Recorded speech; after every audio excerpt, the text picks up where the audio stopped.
Hello, and thanks for tuning in. I am one of your co-hosts, Corporal Kyra Pearl with the 3rd Armored Corps Public Affairs Office.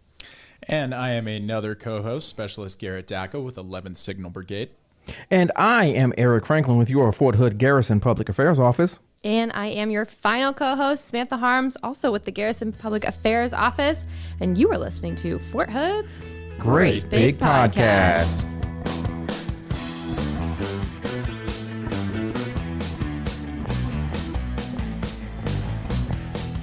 And welcome back to the show. We have 2 amazing guests with us. Would you like to introduce yourselves, gentlemen? Yeah, sure. Yeah, so my name is Ian Wilson. I'm the recruiter for the Armed Services Blood Program at Robertson Blood Center.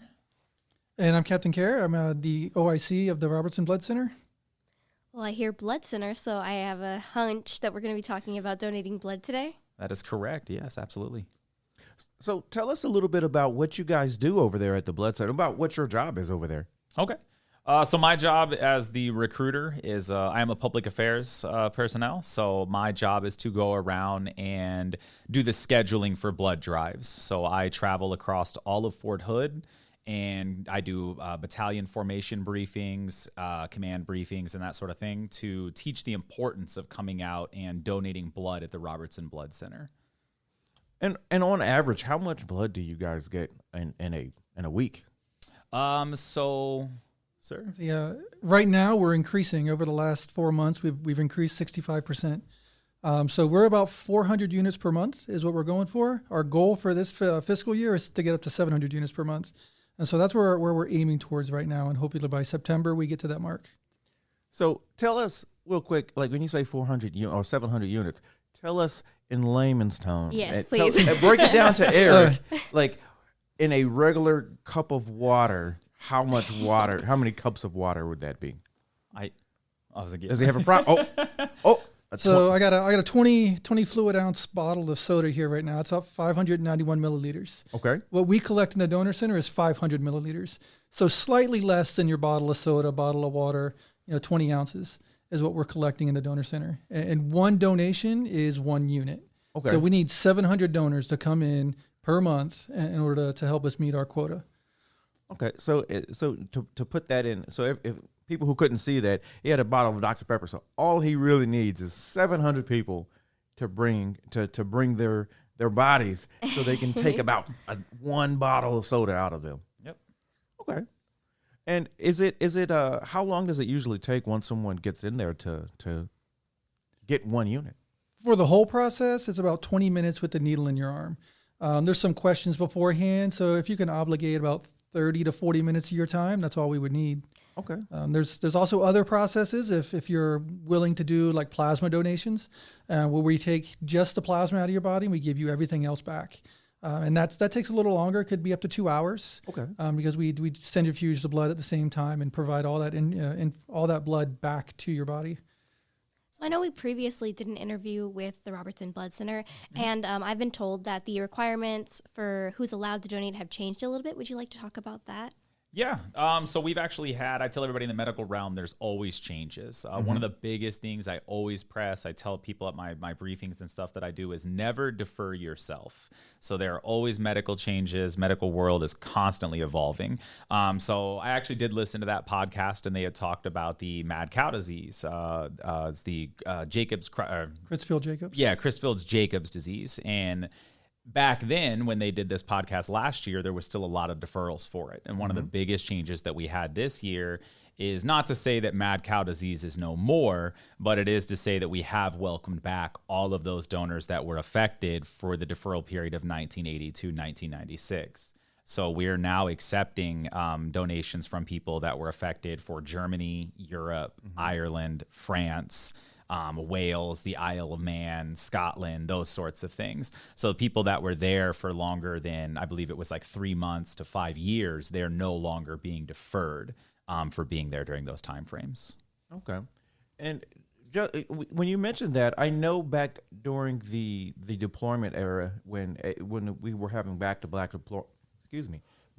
deployments, soldiers sometimes if they went to certain regions, they weren't able to donate blood. And so how is that? Because I think a lot of people, no one listening to the podcast, or very few people, were probably in the Army in the 1980s, in 1996, or they're getting ready to retire. Yeah. But for sure, I know during the deployments, a lot of people were not able to give blood because they, whatever the reason may be. Yeah, so there were certain countries, and there are still certain countries that are malaria endemic countries. So if you spend certain time in specific countries, I believe one of the ones, just to use an example, I believe Afghanistan is still a malaria endemic country. So if you go to Afghanistan and you're there for greater than, I think it's like just greater than 24 hours, if you're there for a few days during the height of like the summer seasons, there are mosquitoes, and you have that risk of contracting malaria. So there are, dozens of other countries that are involved with malaria endemic, and I couldn't even name all of them just because, it constantly differs. So those right there were some of the deferrals that still affected soldiers during those deployment periods. Okay. If that answers the question. Yeah. And so the difference between that Afghanistan example and the Germany example we talked about, Germany was a permanent deferral. At the time that before we lifted those requirements, Germany was a permanent deferral. If you were in Europe during that time period, you were told you could never donate again. So recently they've changed that rule. So now we're trying to bring awareness back to that policy. And we're trying to ask all those people who were told never to donate again to come in and donate. Whereas Afghanistan and Iraq and some of those deployment areas, those were just a 1 year deferral. Okay. Those have always been just a temporary 12-month deferral. Okay. Just speaking of giving blood, for you guys, for you, sir, how much blood have you taken, or do you take blood, or for you, are you out there in the lab? So I'm actually over transfusion services, so I'm part of the process that transfuses the blood to patients. Okay. And I'm not part of the dispensing side, but I'm also over the Blood Donor Center, Robertson Center, and where we receive the donations from the charitable contributions. So I see the whole process. Me personally, I'm in there at least every 2 months, and I usually donate whole blood. Okay. Product we're looking at now is low titer oral whole blood. It's something we just brought on board, and it's one of those unique products that can be used downrange in combat areas. And that's the main focus for that blood product, is for massive blood loss, gunshot injuries, and that sort of thing. So that takes a little extra testing. We want to make sure that the antibodies that are naturally present in your body are in low quantities, so that they can be universally donated to other people. And that is a titer that changes in between donations. So every 2 months, I'll go and I'll try and get my donation, and I'll try to qualify for that program. Sometimes I do, sometimes I don't. It just depends on the results of that test. But if I qualify, it moves into that avenue where low titer whole blood can be used as a universal product and transfused to help those trauma victims. Otherwise, it gets moved into components where the RBCs and the red blood cells are separated into plasma, and it becomes two different components at that point, and it can help two different people. Okay. I know you just briefly touched on it, but could we talk for a minute about who this blood goes to and who it helps and the impact of it? Yeah, absolutely. So the way I like to tell it is that, with Armed Services Blood Program, with the blood that we collect, it is from active duty personnel, the veterans, and their spouses and families, and that blood goes to active duty personnel, the veterans, and their families. So for our program, we collect, here on Fort Hood, and I tell everybody, if you have access to Fort Hood to get on post, you have access to Robertson Blood Center, and that blood is shipped directly overseas to the war front, directly downrange to personnel that need it. After that, it's supplied over to the Credamsey Hospital and then the surrounding military treatment facilities. I believe we supply over, and I always mix it up, to San Antonio. Is it to BAMC? So BAMC does get some of our blood supply. Yes, Credamsey here on Fort Hood does receive some of our blood supply. So our primary disposition for our blood is the combat theaters. Okay. And that's our first primary mission. Once we meet that requirement, it becomes a weekly requirement for us. Any additional blood products has a priority to go to military treatment centers and hospitals. And then the VA is our third priority. Okay. And if we can't fulfill our blood inventory into one of those three places, we have a national blood exchange, which is a collaboration of nationwide hospitals that we can advertise that we have a certain number of blood products available, and it'll go to a hospital in need to make sure that they are able to transfuse it before it goes to waste. And that's kind of our priority system. So you said that it could go anywhere from here to BAMC. How does it get down there? Does it have a secret jet, or how does it get down there? That kind of depends on where we are. So here in the United States, we use FedEx a lot. That they're very good at what they do, and they're very convenient for us. They'll pick up at the doorstep and they'll drop off at the doorstep. So I've participated in everything stateside, donor centers here. I've also deployed 5 times and delivered blood to any number of personnel in field hospitals. Those are done by the military system. So they have blood support detachments that are located in a logistics hub. And then from there, they go to various air assets, Air Force, Army, helicopters that move the blood around theater. Blood actually has the same priority as moving patients around theater. Okay. So when you have an injured person on the battlefield that needs to get from point of injury to the hospital, that moves as the same priority as blood getting from my location to hospitals around theater, and it's equivalent. That makes sense, though, because it's saving lives. Exactly. Yeah, absolutely. And so, last question I'm going to ask about it being over there. But so if we go in today and we get our blood drawn and we get units taken. So once the unit is took, it's processed, you label it, you test it, and everything is done. How soon will it be? How soon could it be overseas, or how soon could it be helping someone? So our primary mission is to get it overseas. Okay. And the requirement we have from the Army Blood Program is 4 days to get from here to Dover Air Force Base.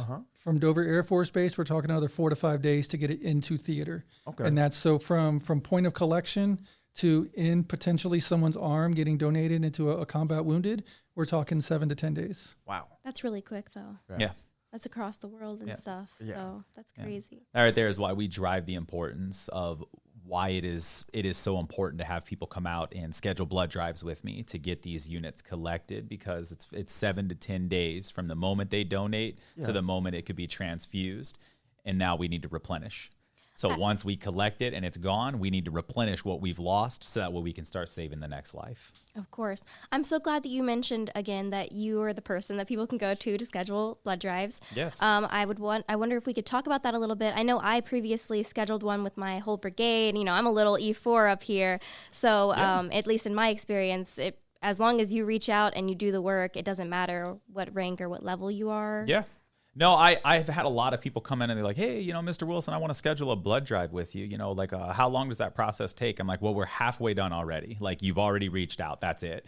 And as much as as a cliche that sounds like, that really is it. It's as simple as just calling me up at the donor center, sending me an email and saying, hey, I want to schedule a blood drive. How do I do it?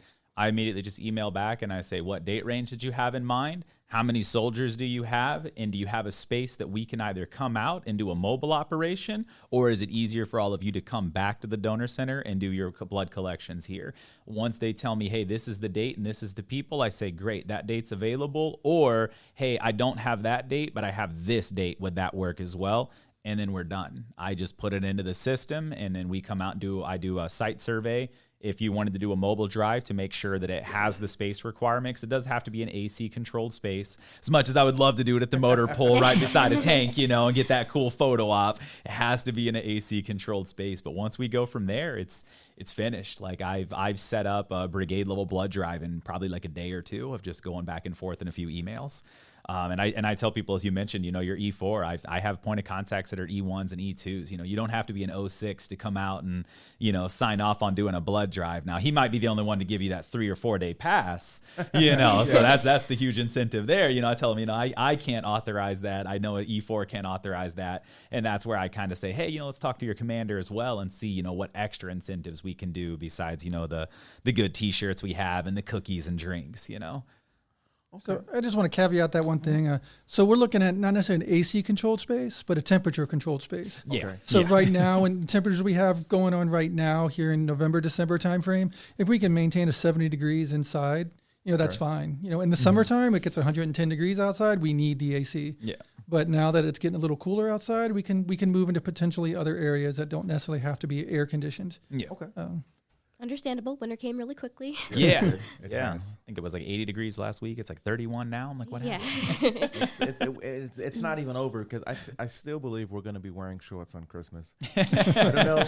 It's a Texas thing. I've done it for several years, so we'll see how it happens.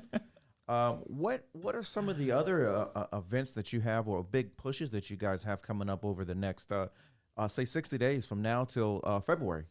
So from now to February, January. So, well, I guess I should highlight back, because Christmas is coming up. So let me not look over Christmas. So not event wise, but just holiday specific wise. We're always pressing to get people to come in and donate during the holidays.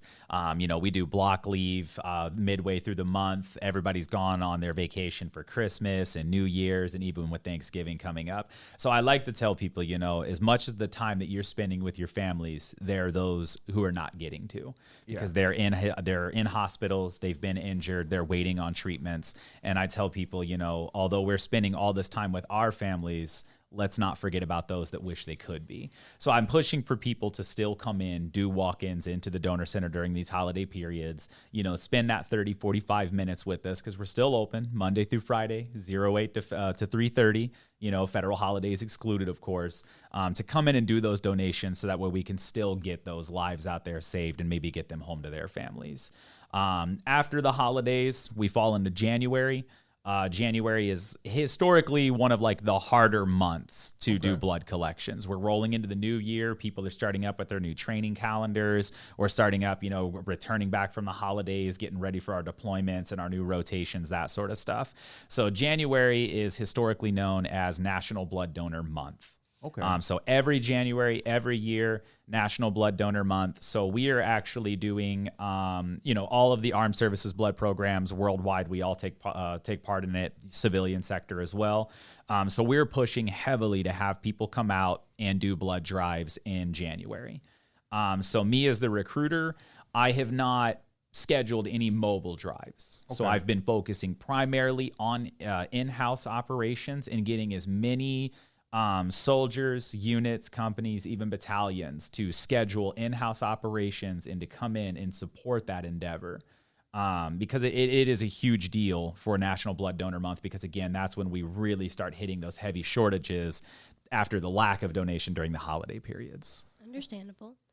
And, speaking of which, it is an amazing opportunity to use for Foundation Day to set up a big blood drive. Every month at the end of the month, we got those couple of days set aside for us to do things as units. So it's an idea.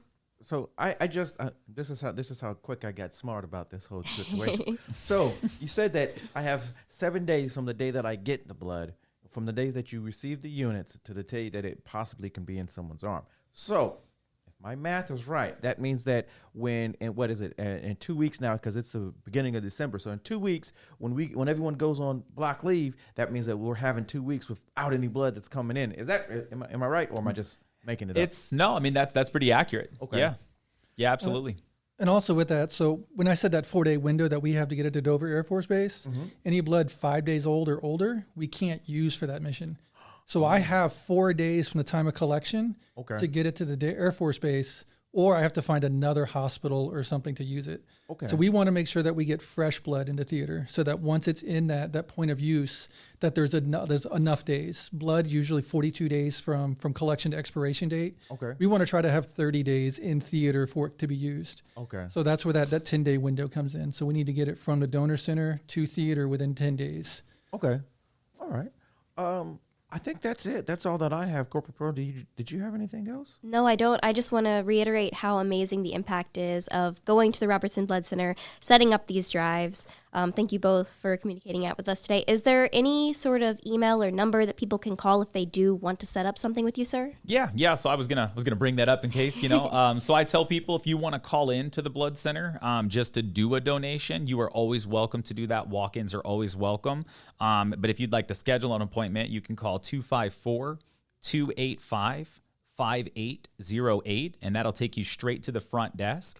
If you're interested in scheduling a blood drive, anybody is welcome to schedule a blood drive with their unit, their battalion, all of that good stuff. You can call me directly, and that number is 254-553-7004. And if calling doesn't work, I also have my DoD email, and that is ian.f as in Floyd, .wilson3.civ@health.mil. And those right there are the best ways to contact me. I usually out, like I said, doing my formation briefings, but I check my email multiple times, check my phone multiple times. Okay. So I will always get back to you guys. We're very eager to come out. And do you guys have a Facebook page? Because everyone is on Facebook the Twitters and the Instagrams, but Facebook's the more popular one. Yeah, absolutely. So I, again, as the recruiter, I'm the one that maintains our Facebook page. So I'm doing a lot more updates. So that Facebook page is Robertson Blood Center on Facebook. So if you just search Robertson Blood Center, that'll take you straight to us. I do a lot of the Facebook coverage. So I tell people, it's not going to make you world famous or TikTok famous or anything like that, but we'll get your pictures on there, that way you guys can shout that out to your families and show that life-saving difference that you're all making. Okay. All right. That's it. That's all I have. You have anything, sir? As I said, before we close out, I just want to point out we do more than blood donations. Yeah. So we have pre-deployment pre-screens that help set up walking blood banks. Okay. In my position as the OIC of the donor center, and I've been trained to be a specialist in blood banking, I can review SOPs and provide that consultation with any units on Fort Hood to make sure that the programs they take overseas with them are in compliance with the requirements and the regulations that the Army requires. So feel free to reach out the same numbers, get in touch with me, and I can help go over paperwork and administrative part of the blood donations and the walking blood bank requirements. Okay. All right. We'd like to thank you very much for you guys for coming out and talking to us about the Robertson Blood Center. Thank you. Yeah, thank you.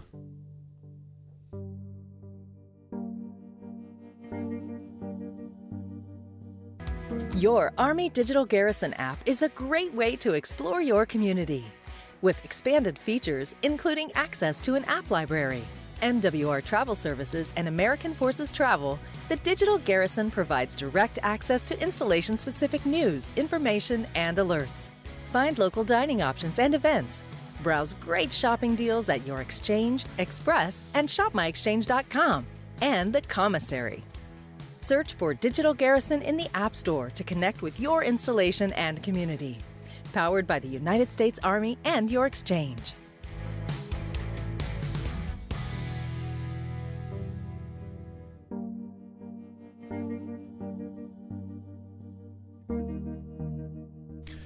Wow, y'all did a podcast with the Robertson Blood Center without me. Yes.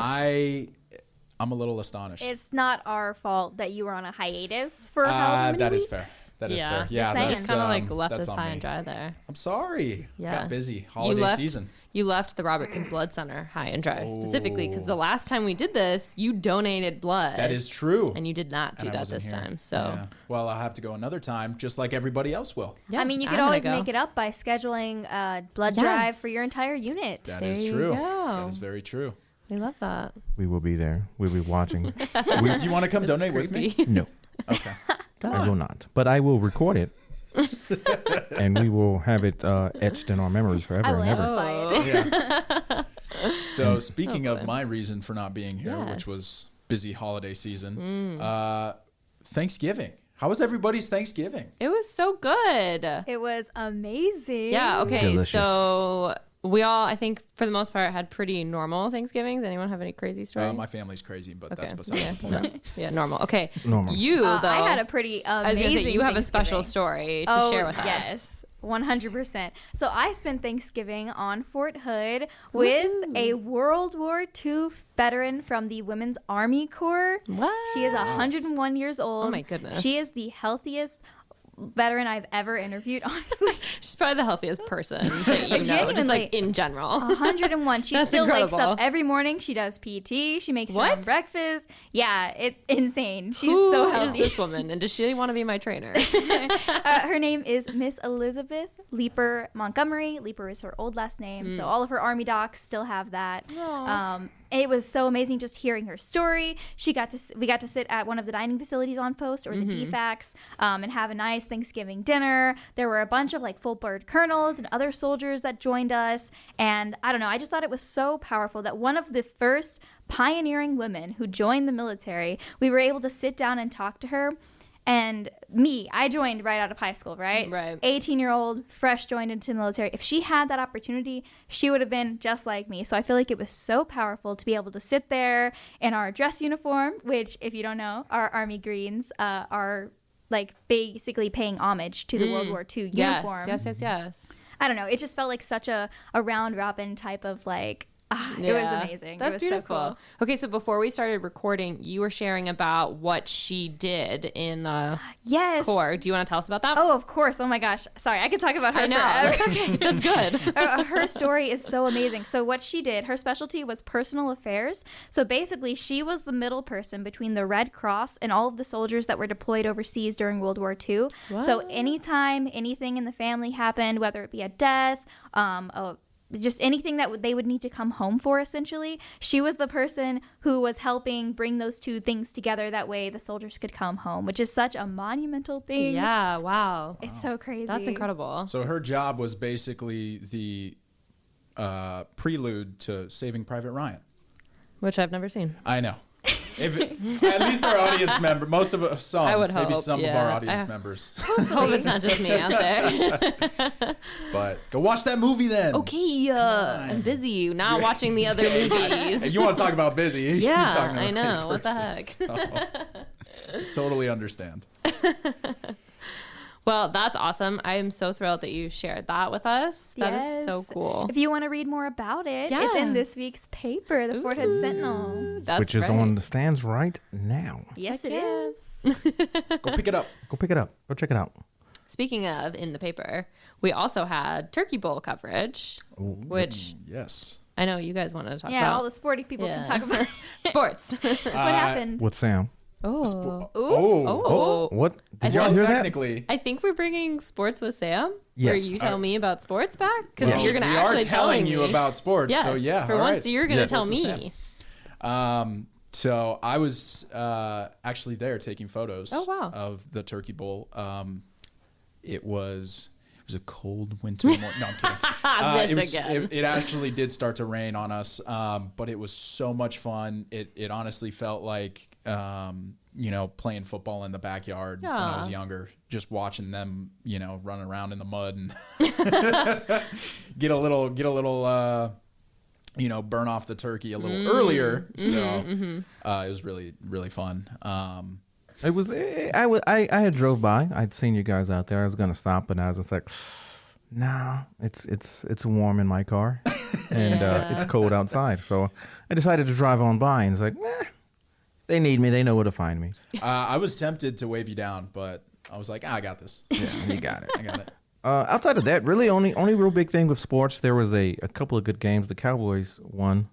I think this is I'm going with this is the last game the Cowboys are going to win this season. They might win one more, but I'm thinking this one I thought they were going to lose, but I'm not exactly for sure. I think they were playing the Giants and it was like 20. We were 28-20. I stopped watching it because they had threw the ball away and we were down by like 10 or something. I was like, I'm done. I was like, this is it. I'm leaving. But come to find out, they won. I think who else played this weekend? So the Bills game, if you caught that, was I think it was Bills. So Buffalo and Detroit. So the Buffalo Bills versus Detroit Lions was neck and neck the entire game, down to the last 26 seconds. Tied game. It's looking like it's going into overtime. Yeah. Tied game. Yeah. This is Thanksgiving morning, by the way. So 26 seconds left on the clock.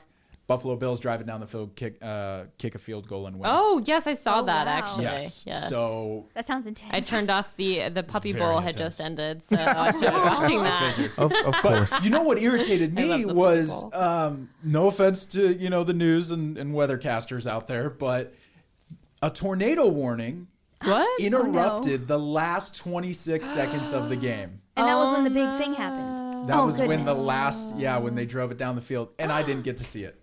Bummer for you. Yeah. If you were there, you would have saw it. That's the bad part. If you were in that market, you would have seen it. But Yeah. that's how they do it. Yeah, I was a little upset. Aw. But it was still a good game nonetheless, and great week of football. So I love football. Yeah. So Absolutely. nothing better than football on Thanksgiving. Yeah. Oh, speaking of, did y'all watch the?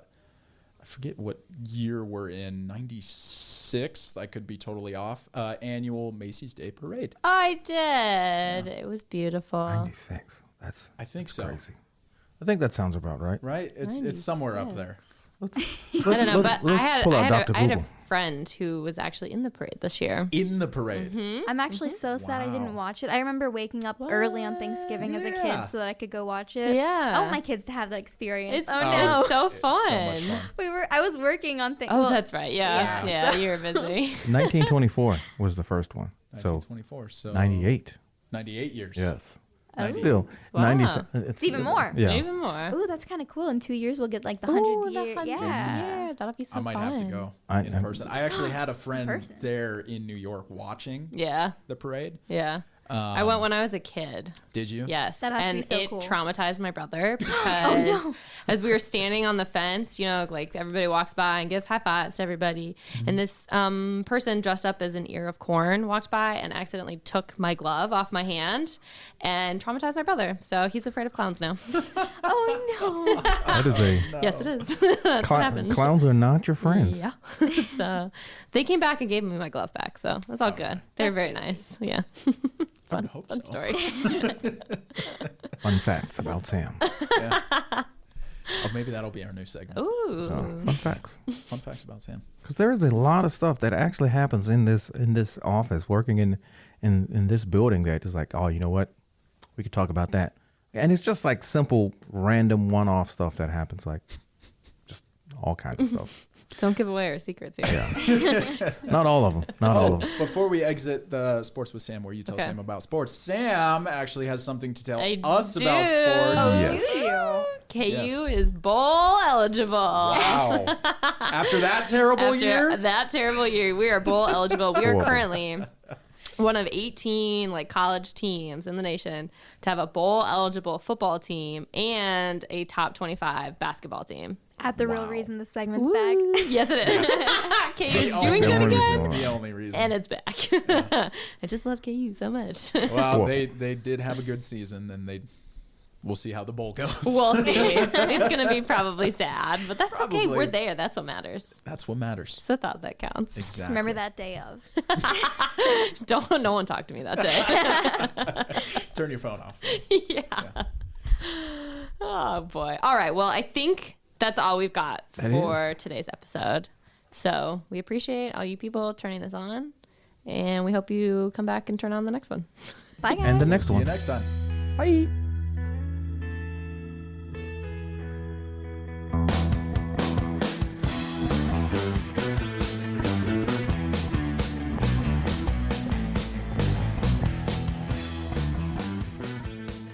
This podcast is a U.S. Army Garrison Fort Hood and Fort Hood Public Affairs production. The show's theme music is written and produced by Delicious All Stars. All our music is obtained through Filter by Song Trader. Have a question or want to share some insights with us? Email us at forthoodpao@gmail.com. You can follow us on Facebook, Instagram, and Twitter at USAG Fort Hood. And as always, be sure to leave a review and subscribe wherever you listen to podcasts.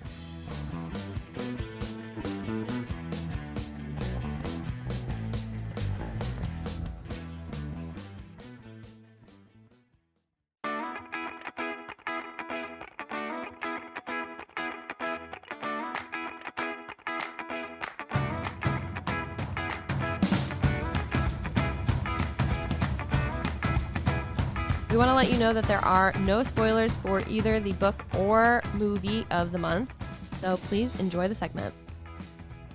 All right, we are back for another book and movie of the month. Filling in for Daco again. I know, he's slacking. He really is. Mm-hmm. But that's okay, because he told me he didn't see the movies or read the book, so better that he's not even here. Okay. All right, so let's get into the book. Okay. And then we'll do the movies. Perfect.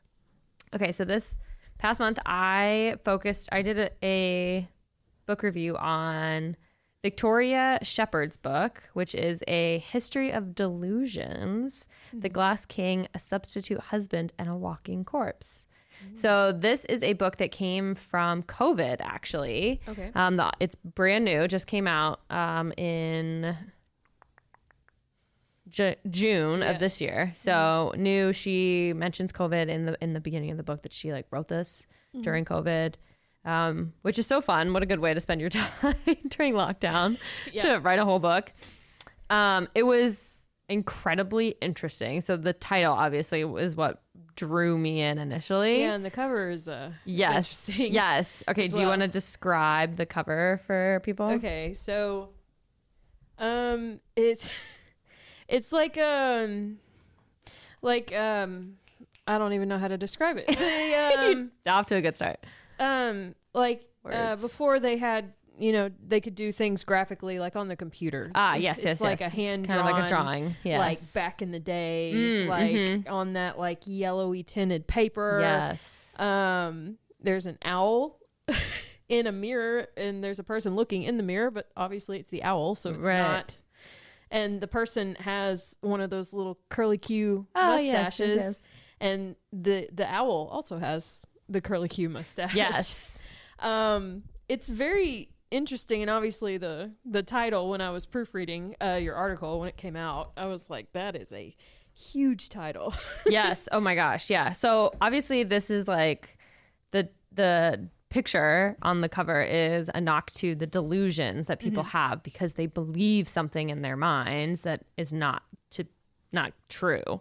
So the three things that she talks about here for the Glass King, a substitute husband, and a walking corpse are really some of the stories that she dives into when it comes to the history of delusions, like where delusions come from, what people thought they were originally, how they've kind of morphed over the years.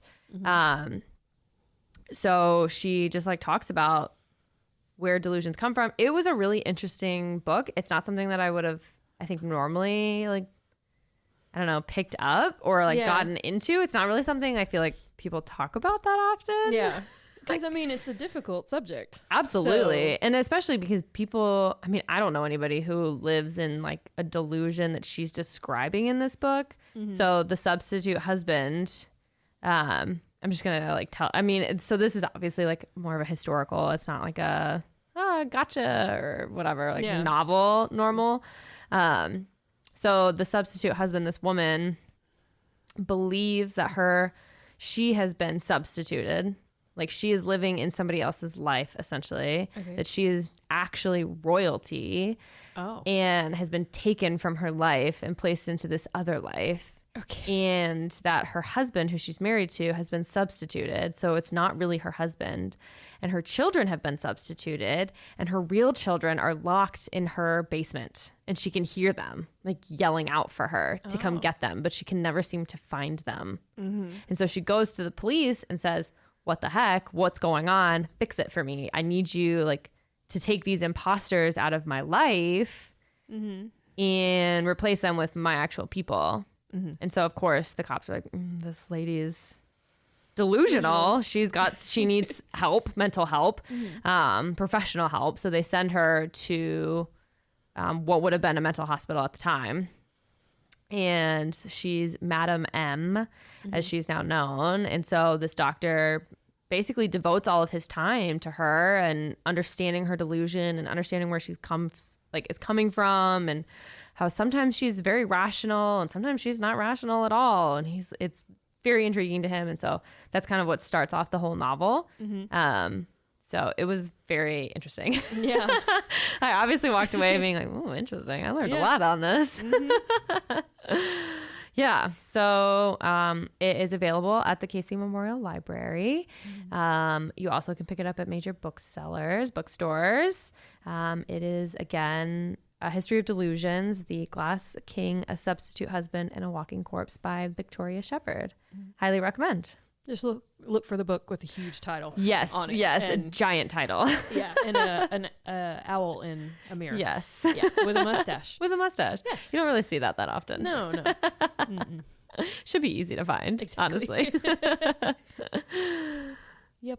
All right. So what were the movies for this month? Okay, so we saw Black Adam and Black Panther. Okay, so two superhero novel from things, the competing DC and Marvel. Marvel. Interesting. Yeah. Okay, so you were a Marvel fan, so let's start with DC first. Okay. So Black Adam, it stars The Rock Dwayne Johnson. Dwayne The Rock Johnson. Yes, as Black Adam. I'm surprised that it took this long for him to be starred as a superhero of some sort. Yeah, like he just seems like the kind of person that you would be like, oh yeah, that's been so and so for like so long. Yeah, and this character, I feel like in The Rock, I've seen him in other things. And like, I feel like to me he's like a certain way, and like Black Adam, they tried to incorporate some humor. It's really dry humor. Oh, okay. So like some of their jokes were really obvious and fell kind of flat, and it was mainly with his character. Oh, that's too there bad. were a couple of things that I was slapping my knee. Oh, that's funny. Knee slapper. Yeah, but like there were noticeable times I was like, that fell flat. Interesting. Because the whole theater was just dead. Oh. And the other parts, they were cackling. I feel like he is naturally funny. Yes. So I'm surprised that that's how that they chose. Yeah, and Black Adam's like an anti-hero, so he's not okay. Your Superman that's gonna, I'm here and I'm good and I'm gonna save the day. Right. No. His motivations are kind of fueled by revenge or rage, I guess. Okay. So he kind of just does what he wants to get whatever he feels would be proper justice for whatever's going on. Okay. Interesting. But yeah, so basically Adriana, I believe, is the main like civilian character, I guess. Her and some peers are looking for a crown that was formed. I think they were like demon people from hell formed this crown, and it had been hidden. She finds it.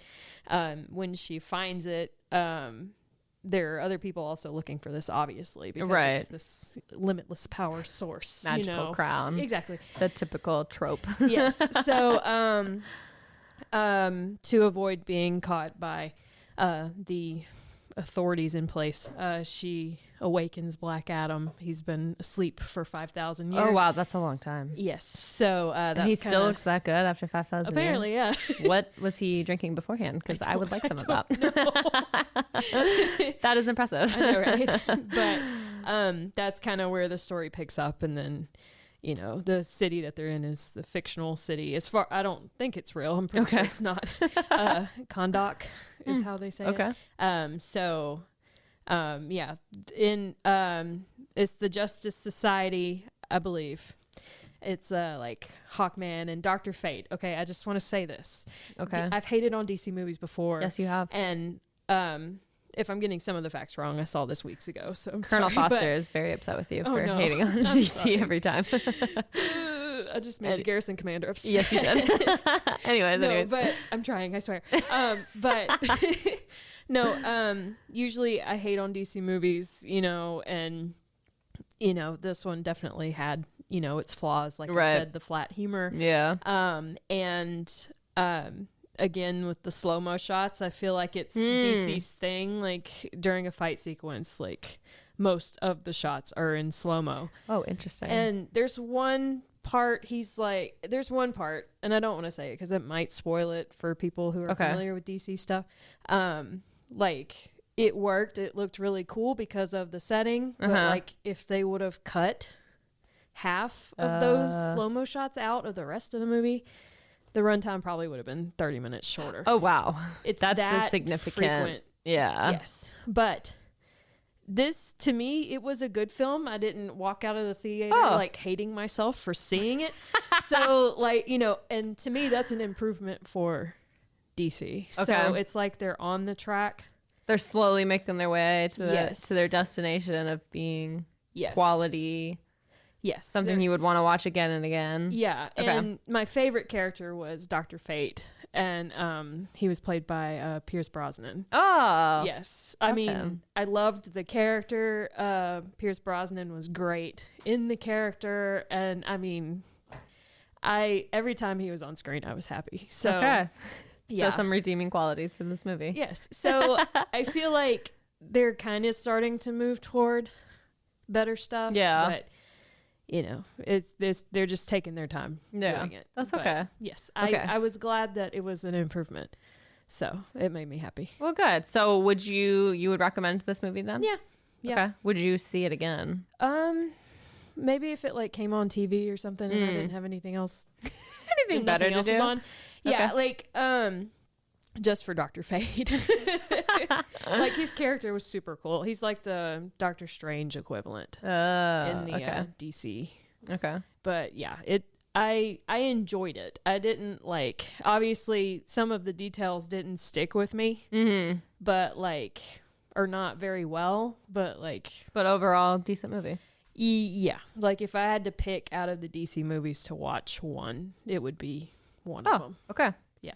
Well, I love that. Let's move on to Marvel. Yes. Okay. So, Black Panther. This is the second Black Panther. So Black Panther, Wakanda Forever. Yes. So Wakanda is their home, Right. Like it's their universe, home. Is it Yes. like a country? Yes. Okay. So, let me go back. So, Chadwick Boseman was the actor that played T'Challa, who was Black Panther, leading up to this. Well, in 2020, he passed away. Yes, he did, unfortunately. And from cancer. So, yes, very sad. And he had told no one, even like the bigger people in Marvel had no clue. Yeah, he kept it very personal. Yes. Close to him. Yeah. Yeah. So, besides being stricken with grief, all the fans were like, well, what's going to happen now? Right. Where does the movie go from here? The script for this movie was written. And it obviously and ready. featured him still as the lead, correct? Yes. So they were like, what are we going to do? Are they going to recast him? Yeah. What? So they decided not to recast. Which I think, obviously, I haven't seen any of the movies, but I would say that that's probably the way to go because, you wouldn't want to just be like, I'm going to take away the thing you had. Exactly. That seems uncomfortable. Yeah. And that paying some sort of tribute and just kind of moving on would be the thing to do. Yeah. So they continue the story with Shuri, his sister. Okay. But the tribute, the opening sequence that usually it's like you see shots from different Marvel characters from the movies also drawn, and it kind of zooms out and it's like you're seeing the videos and stuff inside of the Marvel logo as it pulls out. Okay. So at the beginning of this, it's dead silent. Usually there's like Marvel, the theme music. Theme. It is like you could hear a pin drop, and it's videos and photos of Chadwick in and out of character. Beautiful. Yeah.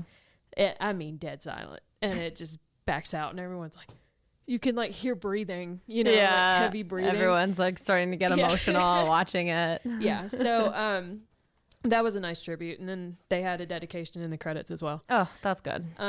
But so we follow Shuri now. It opens addressing the character's death as well. Okay. And they make it sudden and abrupt. And they don't really say exactly what caused it other than, a disease. Okay.